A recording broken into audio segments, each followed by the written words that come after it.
తాకట్లో ఉన్న మీ బంగారాన్ని విడిపించి ఆ రోజు ఆన్లైన్ రేటుకి కొంటాం. Sharma gold company. పేలు సమస్య వినడానికి చాలా చిన్నదే. ఇది ప్రతి ఇంట్లో పిల్లలకు ఎదురయ్యే సాధారణ సమస్య కదా అని సరిపెట్టుకుంటాం. కానీ అదే నిర్లక్ష్యం ఒక నిండు ప్రాణాన్ని బలి తీసుకుంది తెలుసా? ఒడిశాలోని పూరి జిల్లాలో చోటు చేసుకున్న ఈ హృదయ విదారక ఘటన దేశం మొత్తం కూడా ఇప్పుడు చర్చనీయాంశమైంది. కేవలం 6వ తరగతి చదువుతున్న ఒక చిన్నారి పేల ఇన్ఫెక్షన్ కారణంగా ప్రాణాలు కోల్పోయింది. నిజంగా దిగ్భ్రాంతికి గురి చేసే వార్త ఇది. అసలు పేల వల్ల మనిషి చనిపోవటం ఏంటి? ఆ చిన్నారికి అసలు ఏమైంది? దీని వెనుక ఉన్న అసలు వాస్తవాలేంటి? ఇప్పుడు మీకు క్లియర్గా చెప్పే ప్రయత్నం చేస్తాం. పూరి జిల్లా చంపగడ సాహిలో నివాసం ఉంటోంది లింగరాజు సాహు కుమార్తె లక్ష్మీప్రియ. మీరు స్క్రీన్ మీద కూడా చూస్తూ ఉన్నారు.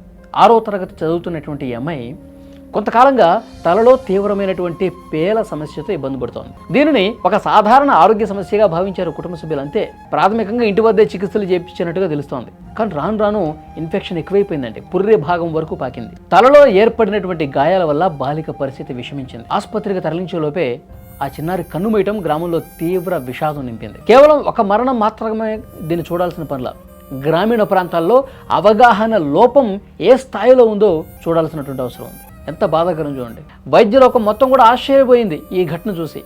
క్యాపిటల్ హాస్పిటల్ డెర్మటాలజీ విభాగం హెడ్ డాక్టర్ మనోగోవింద్ శ్రీచంద్రన్ ఈ మరణంపై కొన్ని కీలకమైన సందేహాలు కూడా లేవనెత్తారు. వైద్య చరిత్రలోనే పేలు వల్ల నేరుగా మరణించిన ఘటన ఇంతవరకు నేను చూడలేదని కూడా అని చెప్పారు. సదరు బాలిక రక్తపు వాంతులు చేసుకున్నట్టు వార్తలు రావడం, పేలు సమస్య తీవ్రంగా ఉన్నది, ఆ పేల సమస్యకు ఎక్కడా సంబంధం లేదు, ఈ వాంతులు అవటము తలలో పేలుల వల్ల ఇది రావటం అనేది అసలు ఎక్కడ ఏం జరిగిందో కూడా అర్థం కావట్లేదు. తలలో తీవ్రంగా గోకటం వల్ల ఏర్పడిన గాయాల ద్వారా సెప్టిసిమియా అంటే రక్తంలోకి బ్యాక్టీరియా చేరటం వల్ల మరణం జరిగిందని ప్రాథమికంగా నిర్ధారించారు. ఈ కేసులో ఇంకా లోతైనటువంటి దర్యాప్తు అవసరమని వైద్యులు సూచిస్తూ ఉన్నారు. నిజానికి పేలు రక్తాన్ని పీల్చుతాయి, కానీ అవి మనిషిని చంపేంత రక్తాన్ని తీసుకోలేవు.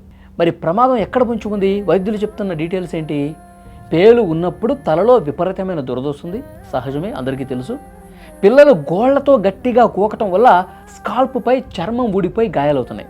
వాళ్ళు గోళ్ళు ఉంటాయి, అదే పనిగా ఆ దురదకి పేలు కుట్టేటప్పుడు గోకుతూ బాగా రప్ప అయిపోయి అక్కడ గాయం ఏర్పడుతుంది. మన పరిసరాల్లో ఉండే బ్యాక్టీరియా ఆ గాయాల ద్వారా శరీరంలోకి ప్రవేశిస్తుంది.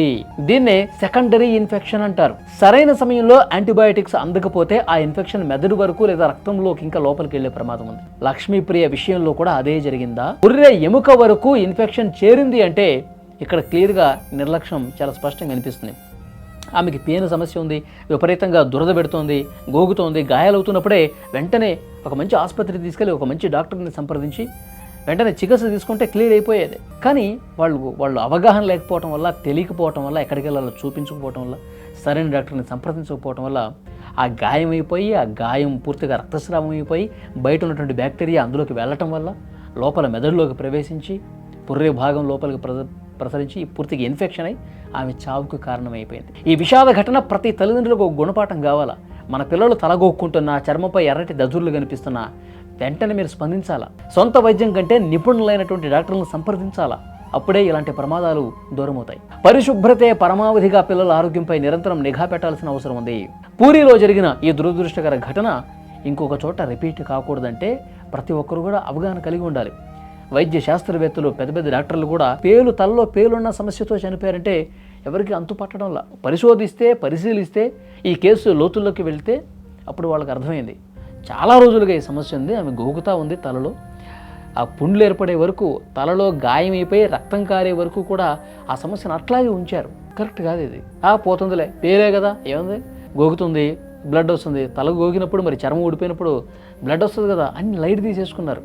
దాని అంతా అదే తగ్గుతుందిలే, డాక్టర్ చూపించాం కదా, మనం ఇక్కడ ఇంటి దగ్గర మందులు ఇచ్చాడు కదా, తగ్గుతుందిలే అని ఈ నిర్లక్ష్యం ప్రదర్శించడం వల్ల తల్లిదండ్రులు కూడా అంతగా సీరియస్గా తీసుకోకపోవటం వల్ల ఆ చిట్టి తల్లిని కోల్పోవాల్సినటువంటి పరిస్థితి వచ్చింది. చాలా బాధాకరం. కాబట్టి తల్లిదండ్రులకి పర్టికులర్గా చెప్పే మెసేజ్ ఏంటంటే పిల్లల పట్ల నిర్లక్ష్యం తగదు.